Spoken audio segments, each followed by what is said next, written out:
Okay, execute ചെയ്തു. Bank arrest അവർ execute ചെയ്തു. Okay, പുതിയ റിപ്പോർട്ട് വന്നതിൽ $313 ട്രില്യൺ. ഓക്കെ, അത് നമുക്ക് ഒരിക്കലും കോടിക്കണക്കിൽ പറയാൻ പറ്റില്ല, കാരണം അതൊരു പീക്ക് എമൗണ്ട്. അതായത് ഇന്ത്യ എന്നുള്ള മഹാരാജ്യത്തിലേക്ക് എല്ലാം പോയി. ഓക്കെ, എല്ലാവിധ എലികളുടെ പണം പോയി കഴിഞ്ഞു. അതായത് നിങ്ങൾ 40,000 കോടി, 50,000 കോടി, 1,00,000 കോടി അല്ലേ, ഇതെല്ലാം പോയി കഴിഞ്ഞു. അതോടൊപ്പം തന്നെ ഇപ്പോഴും ഇന്ത്യ നിക്ഷേപിച്ചുകൊണ്ടിരിക്കുകയാണ് അല്ലേ, ഡോളർ അപ്പൊ പോയി 313 ട്രില്യൺ വാനിഷ് ആയി കഴിഞ്ഞു. അതായത് റിപ്പോർട്ട് വന്നിരിക്കുകയാണ്. ഓക്കെ, വേൾഡ് വൈഡ് ആയിട്ടുള്ള റിപ്പോർട്ട് വന്നത്. പക്ഷേ ഈ ഒരു റിപ്പോർട്ട് ഒരിക്കലും നമ്മുടെ ന്യൂസ് ചാനൽ അല്ലെ, ന്യൂസ് ചാനൽ ഇപ്പൊ അയ്യപ്പ സംഗമം, UDF LDF എന്നുള്ള വിഡ്ഢികള്, അതോടൊപ്പം തന്നെ ആ ഓഫർ ഉണ്ട്, മെഗാ ഓഫർ ഉണ്ട്, ഈ ഓഫർ ഉണ്ട്. കാരണം ലോകം മൊത്തം ഈ പറയുന്നൊരു സംഭവം അറിഞ്ഞിട്ട് അവർ അതിനെതിരെ പ്രൊട്ടസ്റ്റ് ചെയ്യുമ്പോൾ ഇവിടെയുള്ളവർ പിന്നെ റേഡിയേഷൻ ഇംപ്ലിമെന്റ് ചെയ്യാൻ വേണ്ടി ഈ പറയുന്ന മൊബൈൽ ഫോൺസും കമ്പ്യൂട്ടറിനും എല്ലാം ഓഫർ ഉണ്ടെന്ന് പറയുന്നു.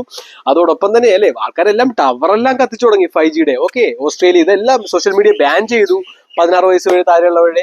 അപ്പൊ ഇതൊന്നും അറിയുന്നില്ല ഇവിടുത്തെ വിഡ്ഢികൾ. പിന്നെയും അയ്യപ്പ സംഗമം അല്ലെങ്കിൽ UDF LDF ഹൈവേ എന്നൊക്കെ പറഞ്ഞ് നടക്കണേ. അപ്പൊ വേറൊന്നുമല്ല, നിങ്ങളുടെ പണം പോയി കഴിഞ്ഞു. നിങ്ങൾക്ക് വേണമെങ്കിൽ നിങ്ങൾക്ക് പോയി ഡയറക്റ്റ് നിങ്ങളുടെ ബാങ്കിൽ ചെല്ലുക, ജസ്റ്റ് ചോദിക്കുക, ഓക്കെ ഇത്ര പണം ഉണ്ടല്ലോ അക്കൗണ്ടിൽ, ഇത്ര പണം ഉണ്ട്. ഓക്കെ, അതൊക്കെ നല്ല ഭംഗിക്ക് എഴുതി കാണിക്കും ഗൂഗിൾ പേയിലെല്ലാം. 100 കോടി, 500 കോടി, അല്ലെങ്കിൽ 10 ലക്ഷം, 20 ലക്ഷം എന്നൊക്കെ. അതിന് ചെന്നിട്ട് ഒന്ന് വിഡ്രോ ചെയ്യാൻ പറയണം. ഒന്ന് തരുമോ നിങ്ങൾക്ക് ചോദിക്കണം. തരില്ല, നിങ്ങൾക്ക് ഒരിക്കലും കിട്ടാൻ പോകുന്നില്ല നിങ്ങൾക്ക്. കാരണം ആ പണം പോയി കഴിഞ്ഞു. ആ പണം വാനിഷ് ആയത് വേറെ രീതിയിലൊന്നുമല്ല, അവർ AI വേണ്ടിയിട്ടും അതോടൊപ്പം തന്നെ ഡിഫൻസിന്റെ ഓരോരോ കാര്യങ്ങൾക്ക് വേണ്ടിയിട്ട് എല്ലാം അവർ ആ പണം മറിച്ചു. ഓക്കെ, അതായത് ഇവിടെ വലിയൊരു ഡെബിറ്റ് ഉണ്ടാക്കിയെടുത്തു. അതായത് ഇനി വരാൻ പോകുന്ന ആ ഒരു ഇന്റർനെറ്റ് കട്ടാക്കും, അല്ലെങ്കിൽ വേറൊന്നും വേണ്ട. ഞാൻ ഇന്ന് കുളിച്ചുകൊണ്ടിരുന്നപ്പോൾ എന്റെ ഫോണിൽ പാട്ട് മാറ്റിക്കൊണ്ടിരുന്നപ്പോൾ ഒരു തുള്ളി വെള്ളം ഈ സ്ക്രീനിൽ വീണു. പിന്നെ ഈ ഫോൺ ഉപയോഗിക്കാൻ പറ്റില്ല. പിന്നെ അത് തുടച്ചതിന് ശേഷം മാത്രമേ എനിക്ക് ഉപയോഗിക്കാൻ പറ്റുള്ളൂ. അപ്പോൾ ഒരു പ്രളയം എല്ലാം വന്നു കഴിഞ്ഞാൽ ഈ ഒരു ഡമ്മിയാണ് ഇത്. നിങ്ങളുടെ കയ്യിരിക്കുന്ന വെറും ഒരു ഡമ്മിയാണ് ഈ ഒരു മൊബൈൽ. ആ ഒരു ഡമ്മിയുടെ ഉള്ളിലാണ് നിങ്ങളുടെ പാസ്വേഡ്, നിങ്ങളുടെ കണ്ണിന്റെ, നിങ്ങളുടെ കൈയുടെ എല്ലാം കൊടുത്ത് നിങ്ങൾ അല്ലേ അവർക്ക് അങ്ങോട്ട് കൊടുത്തത്. അവർ കൊണ്ടുപോയി, ആ പണം കൊണ്ടുപോയി. അല്ലെങ്കിൽ നിങ്ങൾ ചിന്തിച്ചു നോക്കൂ, ഈ ഒരു കൊറോണ അവർ പ്ലാൻ ചെയ്തിട്ട് നല്ലോണം എക്സിക്യൂട്ട് ചെയ്തു. കാരണം ആൾക്കാർ വെറുതെ ഇരുത്തിയിട്ടല്ലേ ഇവർക്ക് ആ ഒരു സോഷ്യൽ മീഡിയ ബ്ലെൻഡ് ചെയ്യാൻ പറ്റുള്ളൂ.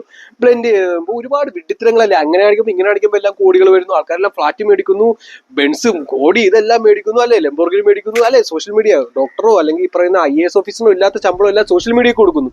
ഇതെല്ലാം ആ ഒരു കുഴിയിലേക്ക് ആൾക്കാരെ ബ്ലെൻഡ് ചെയ്യാൻ ഉപയോഗിച്ച ഒരു മാർഗമായിരുന്നു. ഓക്കെ, കുറെ വിഡ്ഢികൾ അവരെ പോലത്തെ കുറെ സോഷ്യൽ മീഡിയ ആൾക്കാരെ കൊണ്ടുവന്നൊക്കെ ജ്വല്ലറീസും കാര്യങ്ങളെല്ലാം ഓപ്പറേറ്റ് ചെയ്യിപ്പിക്കുന്നു അല്ലെങ്കിൽ ഇനോഗ്രേറ്റ് ചെയ്യിപ്പിക്കുന്നു. അപ്പൊ ഇതെല്ലാം കണ്ടപ്പോൾ ആൾക്കാർക്ക് ആ ഒരു ഭ്രമത്തിൽപ്പെട്ടു പോയി. അതോടൊപ്പം കുറെ പേര് കോടാനുകോടി രൂപ കൊടുത്ത് വിദേശത്ത് പോയി, ഓസ്ട്രേലിയ, ജപ്പാൻ, അവിടെ എല്ലാം ഇപ്പൊ ഇന്ത്യക്കാരെ കണ്ടു കഴിഞ്ഞാൽ തല്ലലാണ്. ഓക്കെ, തല്ലി പരിചയപ്പെടുന്നത്. കാരണം അവരുടെ പ്രൈവസിയും കാര്യങ്ങളെല്ലാം പോയി. അപ്പൊ ആ ഒരു പണവും അവരുടെ അടുത്ത് നിന്ന് പോയി കഴിഞ്ഞു. അപ്പോൾ ഇനി ഇതിന്റെ ഒരു പീക്ക് വേറൊന്നുമല്ല, അങ്ങനെ എല്ലാ രീതിയിലും ഇവിടുത്തെ പണം അവർ ഡ്രൈൻ ചെയ്തു. അതോടൊപ്പം ഭക്ഷണവും വെള്ളവും ആരോഗ്യവും എല്ലാം ഡ്രൈൻ ചെയ്തു. കാരണം വേറൊന്നുമല്ല, ഇവിടെ അത്രക്ക് ഒരു ഗതികെട്ടൊരു അവസ്ഥയായി കഴിഞ്ഞു. നമുക്ക് ജീവിക്കാൻ പറ്റാത്ത സാഹചര്യം എത്തിക്കഴിഞ്ഞു. അപ്പോ ചെന്നൊന്ന് ചോദിച്ചു നോക്കൂ, പണം കിട്ടുമോ ഇല്ലയോ എന്നറിയാം. പണം പോയി.